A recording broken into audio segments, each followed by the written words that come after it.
I've been trying to find a solid and affordable bike repair stand to recommend to you all. This is the BikeHand Bike Repair Stand that certainly is solid and affordable with some quirks.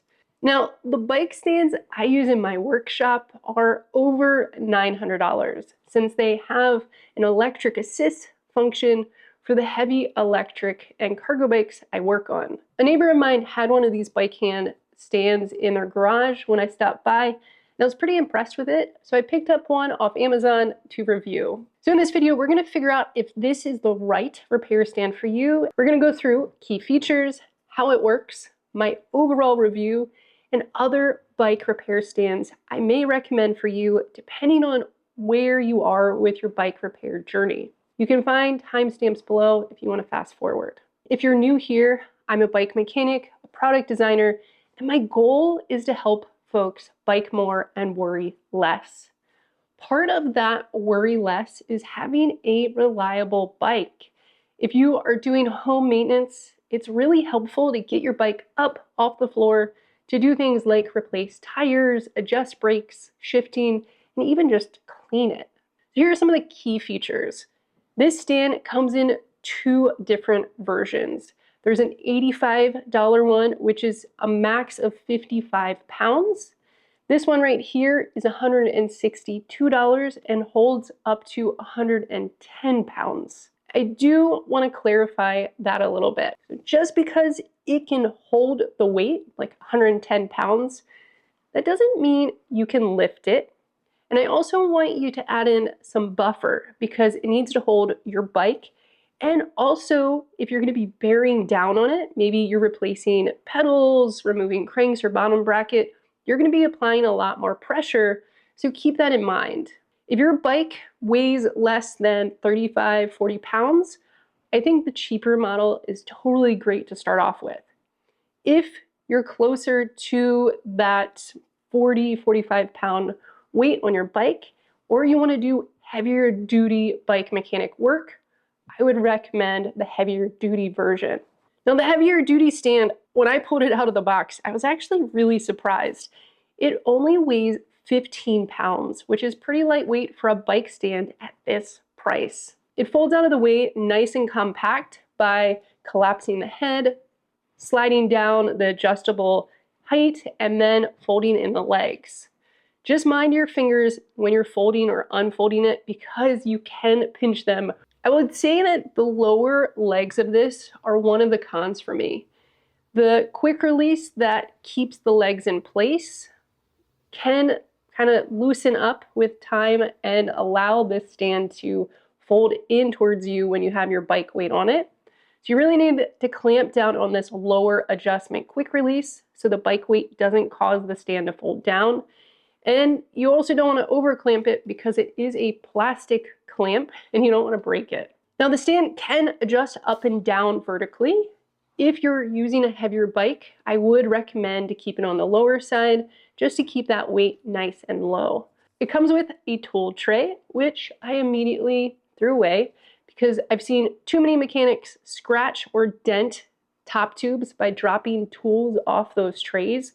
So in my shops, it's just not something I allow, and you can try it, but just do yourself a favor and keep the tools away from the top of your bike. Let's walk through using this so you can see all of the pros and cons in action. So the first thing you're gonna do is unfold the legs. Keep your hands kind of on the feet so you don't pinch yourself in this area. And then this section right here is that quick release. You need to make sure it is super tight so that this doesn't slide up and collapse the stand on you. Moving up, you have two quick releases to adjust the height.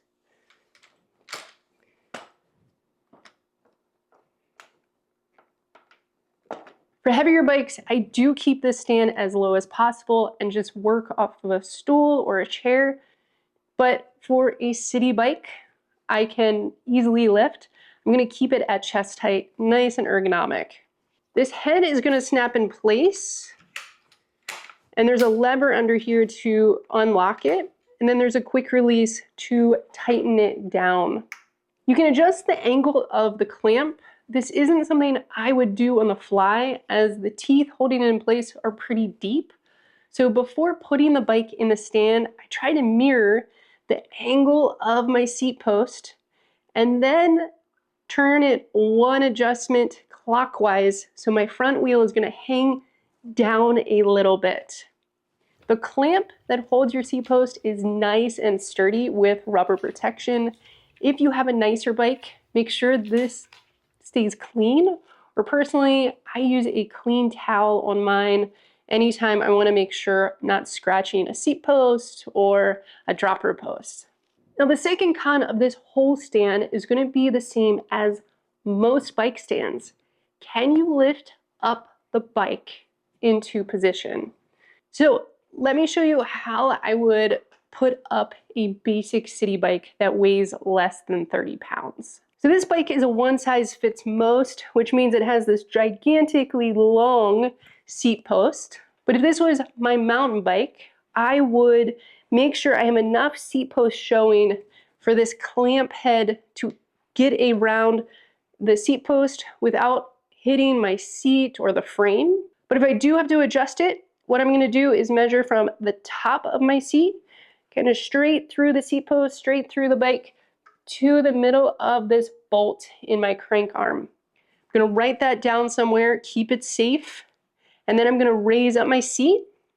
No matter what, if I adjust it or not, I'm making sure that this clamp or bolt on clamp right here is tight so that when I put the bike up, the whole bike doesn't drop out of the seat post. So now that I have my seat post ready, I know it's tight, I have enough room. What I'm going to do is grab my seat and then somewhere low on the frame, lifting with my legs, not my back, and lift up.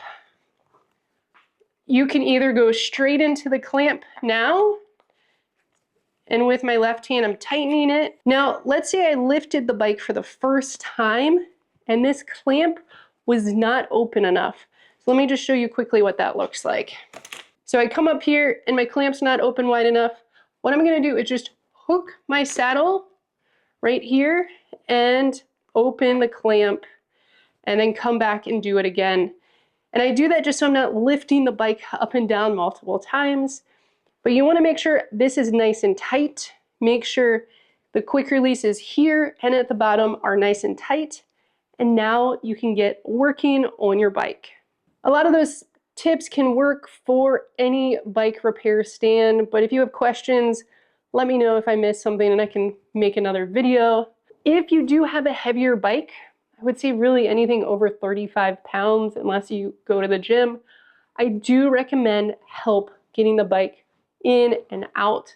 It's just a lot of weight to be kind of twerking around and balancing. Getting a bike up there safely is really my biggest concern for you. So let's talk about final thoughts and comparing to other stands that I've used or seen on the market. I think this stand, for the price, especially for non-electric bikes, is amazing. If I was just starting out, had a city, road, or mountain bike, this is a great stand. Now, if you really are getting into bike maintenance, I would probably skip over this one and go right to the Feedback Sports Basic Mechanic Stand, which is $220, because it has a better base design. The tripod design is just superior in my opinion. And that clamp head, you can adjust when your bike is in it. So say you have your bike like this and you need to rotate it up so you can see your brakes or something like that. On the Feedback Sports, you can just slightly loosen, adjust the bike, the angle that you want, and tighten it down. For me as a bike mechanic, this is huge, but if you just need something to lube your chain, remove tires, clean your bike, this is a great option. If you have a heavier bike, you may still need help getting the bike up in a stand, which is why I use the REMCO bike lift in my workshop, but it does retail starting at $965. Previously, you used to have to spend $1,500 to $2,000 for an electric bike lift. So for sub $1,000, it really is a game changer for bike mechanics, but it's out of the budget for most home bike mechanics. I think I went over everything. Let me know in the comments your take on this bike repair stand or others, and where you are with your home bike maintenance. Thanks so much for watching. Make sure to hit subscribe for more content like this. And until next time, stay well, stay good, and remember to bike more and worry less.